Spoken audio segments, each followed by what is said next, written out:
Hello, I'm Sheryl, and this is Sleep Tight Relax, a calming bedtime podcast for the young and young at heart.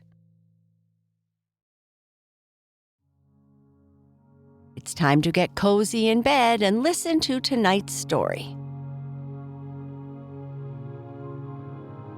Our sleep story tonight is part 9 of our story about Dr. Dolittle. The young boy they found has been brought out of the room, and he tells Dr. Dolittle that his uncle is missing. Dr. Dolittle offers to help him and goes and talks to the porpoises and eagles, but no one can find him. Jip the dog says he could do a better job, so he asks the boy if he has anything that belonged to the uncle for him to smell. Jip gets the scent and starts trying to find the uncle. No matter how your day was, let's forget about it for now and focus on slowing down and feeling relaxed. Close your eyes and feel warm and secure. Next, I would like you to take a slow, deep breath in through your nose, as big a breath as you can and as slow as you can. Then slowly let the air out through your mouth. Taking deep belly breaths helps us relax at any time of the day, but it's a great habit to have before sleep. Try it again. Take a deep breath in and let the air slowly flow out. Take a deep breath in and now out. Breathe in deeply, filling your body with air and relaxation. Breathe out slowly, expelling any tension. Try to keep breathing slowly and deeply as we continue with Dr. Dolittle, Part 9.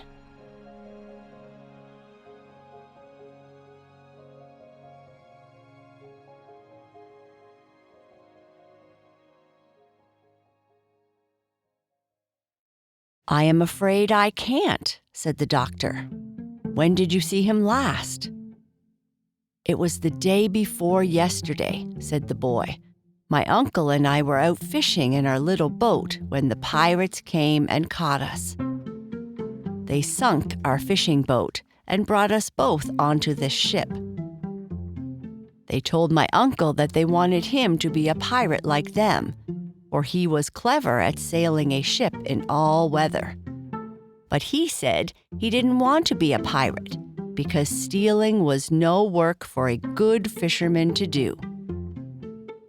Then the leader, Ben Ali, got very angry and ground his teeth and said they would throw my uncle into the sea if he didn't do as they said. They sent me downstairs, and I heard the noise of a fight going on above. And when they let me come up again the next day, my uncle was nowhere to be seen. I asked the pirates where he was, but they wouldn't tell me. I am very much afraid they threw him into the sea." And the little boy began to cry again. "Well now, wait a minute," said the doctor. "Don't cry. Let's go and have tea in the dining room, and we'll talk it over. Maybe your uncle is quite safe all the time.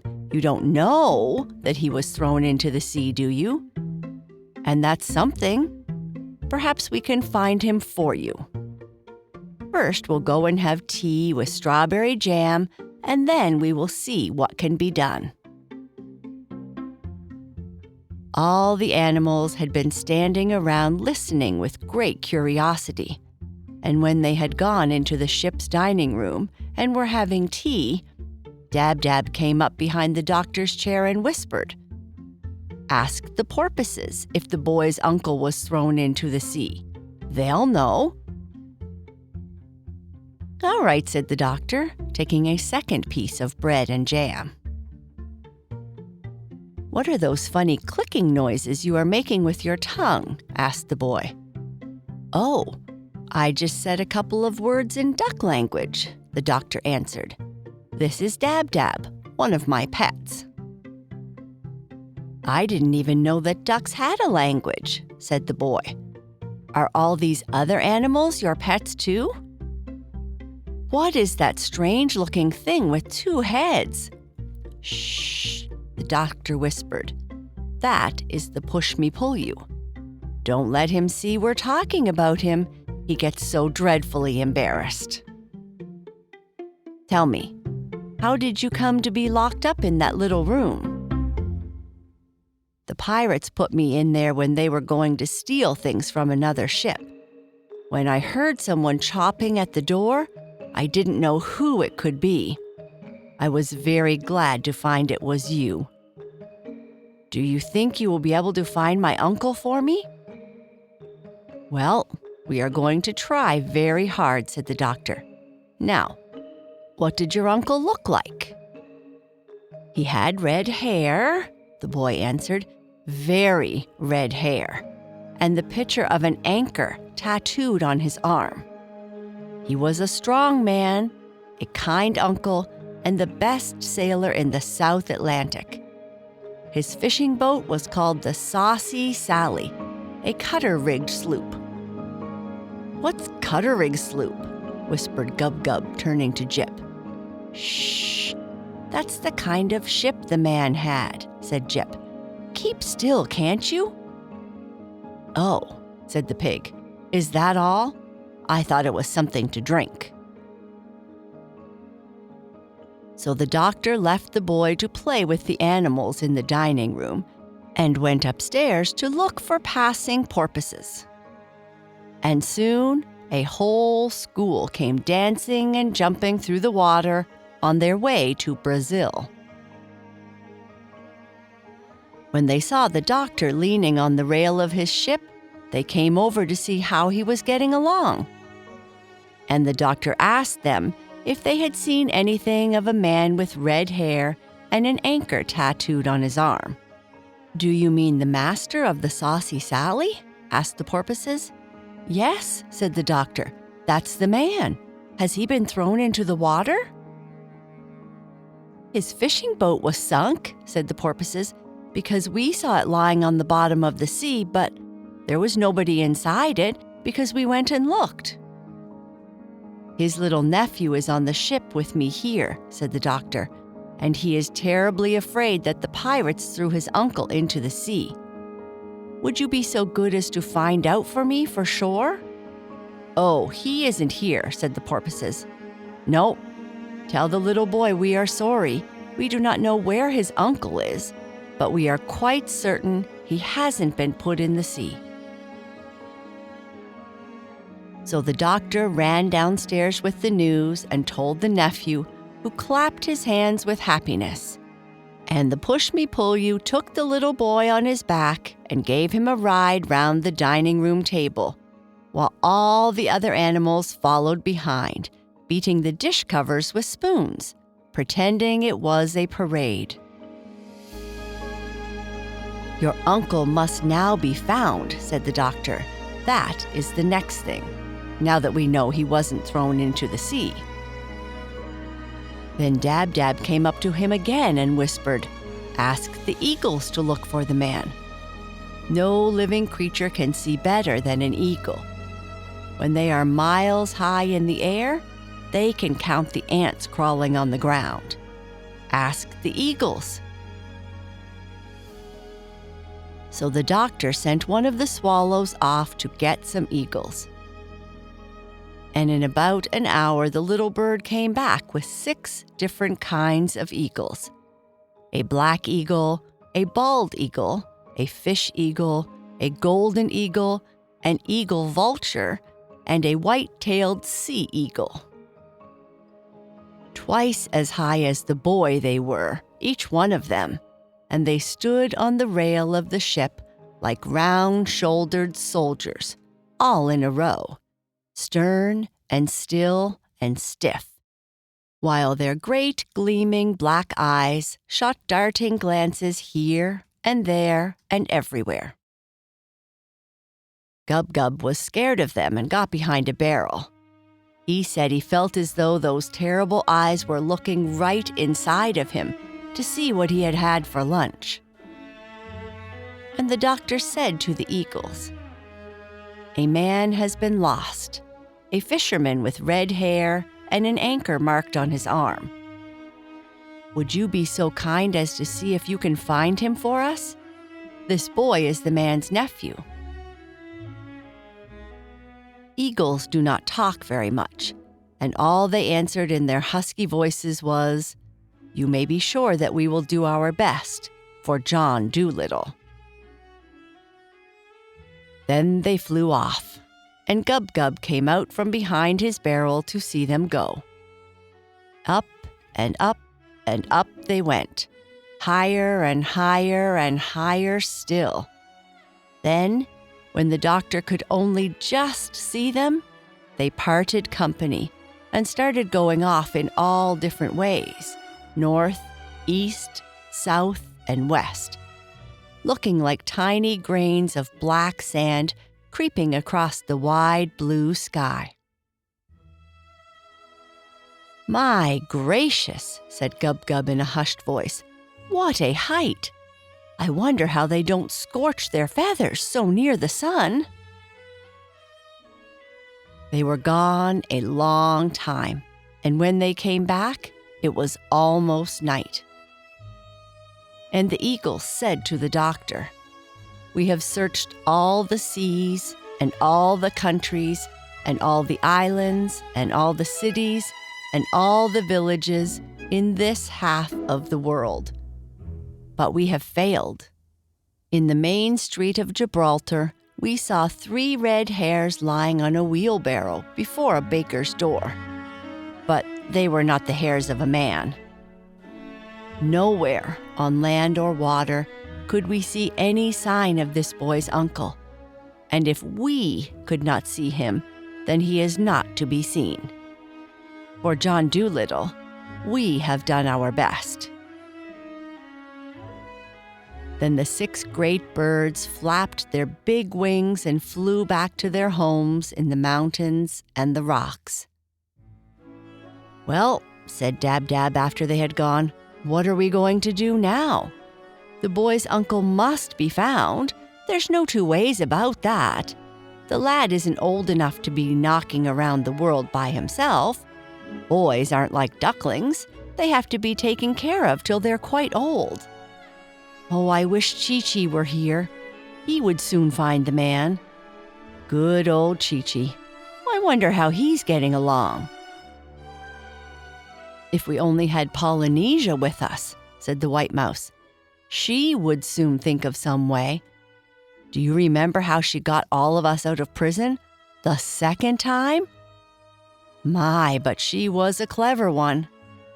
"I don't think so much of those eagle fellows," said Jip. "They're just conceited. They may have very good eyesight and all that, but when you ask them to find a man for you, they can't do it. And they have the nerve to come back and say that nobody else could do it. And I don't think a whole lot of those gossipy old porpoises either. All they could tell us was that the man wasn't in the sea. We don't want to know where he isn't. We want to know where he is." "Oh, don't talk so much," said Gub-Gub. "It's easy to talk, but it isn't so easy to find a man when you have the whole world to hunt him in. Maybe the fisherman's hair has turned white, worrying about the boy, and that was why the eagles didn't find him. You don't know everything. You're just talking. You are not doing anything to help. You couldn't find the boy's uncle any more than the eagles could. You couldn't do as well." "Couldn't I?" said the dog. "What do you know? I haven't begun to try yet, have I? You wait and see." Then Jip went to the doctor and said, "Ask the boy if he has anything in his pockets that belonged to his uncle, would you please?" So the doctor asked him, and the boy showed them a gold ring which he wore on a piece of string around his neck because it was too big for his finger. He said his uncle gave it to him when they saw the pirates coming. Jip smelt the ring and said, "Oh, that's no good. Ask him if he has anything else that belonged to his uncle." Then the boy took from his pocket a great big red handkerchief and said, "This was my uncle's too." As soon as the boy pulled it out, Jip shouted, "Gum! By jingo, black diamond gum! Don't you smell it? His uncle chewed gum. Ask him, doctor." The doctor questioned the boy again, and he said, "Yes, my uncle chewed a lot of gum." "Fine," said Jip. "The man's as good as found. 'Twill be as easy as stealing milk from a kitten. Tell the boy I'll find his uncle for him in less than a week. Let us go upstairs and see which way the wind is blowing." "But it is dark now," said the doctor. "You can't find him in the dark." "I don't need any light to look for a man who smells of black diamond gum," said Jip as he climbed the stairs. "If the man had a hard smell like string now, or hot water, it would be different. But gum? Does hot water have a smell?" asked the doctor. "Certainly it has," said Jip.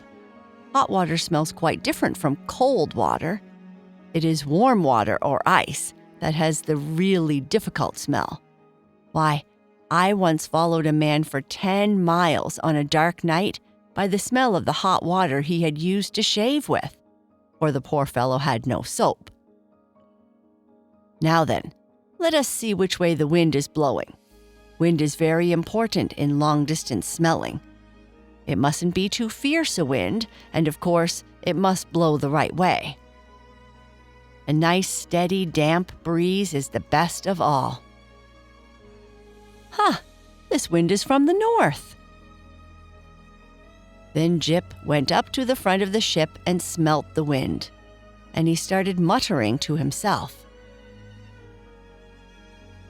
"Tar, Spanish onions, kerosene oil, wet raincoats, crushed laurel leaves, rubber burning, lace curtains being washed, no, my mistake, lace curtains hanging out to dry, and foxes, hundreds of them, cubs, and can you really smell all those different things in this one wind?"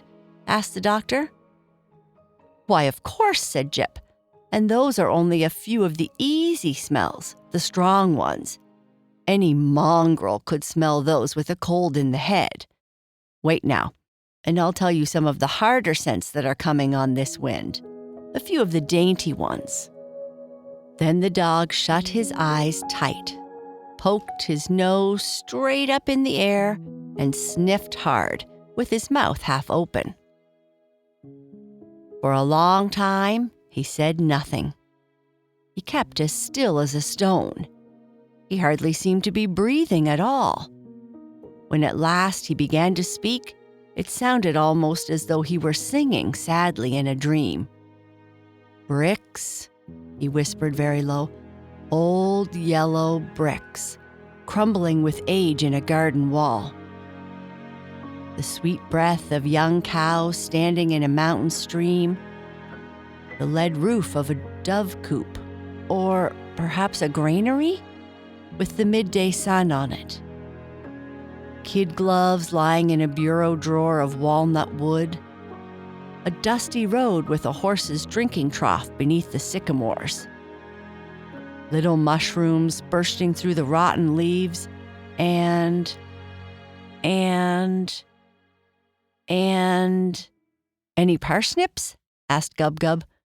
"No," said Jip. "You always think of things to eat. No parsnips whatsoever. And no gum. Plenty of pipes and cigarettes and a few cigars. but no gum. Oh, we must wait till the wind changes to the south. Yes, it's a poor wind that, said Gub Gub. I think you're a fake, Jip. Who ever heard of finding a man in the middle of the ocean just by smell? I told you couldn't do it. Look here, said Jip, getting really angry.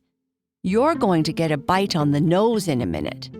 You needn't think that just because the doctor won't let us give you what you deserve, that you can be as cheeky as you like. Stop quarreling, said the doctor. Stop it. Life's too short. Tell me, Jip, where do you think those smells are coming from? From Devon and Wales. Most of them, said Jip. The wind is coming that way. Well, well, said the doctor. You know, that's really quite remarkable. Quite. I must make a note of that for my new book. I wonder if you could train me to smell as well as that. But no, perhaps I'm better off the way I am. Enough is as good as a feast, they say. Let's go down to supper. I'm quite hungry. So am I, said Gub Gub.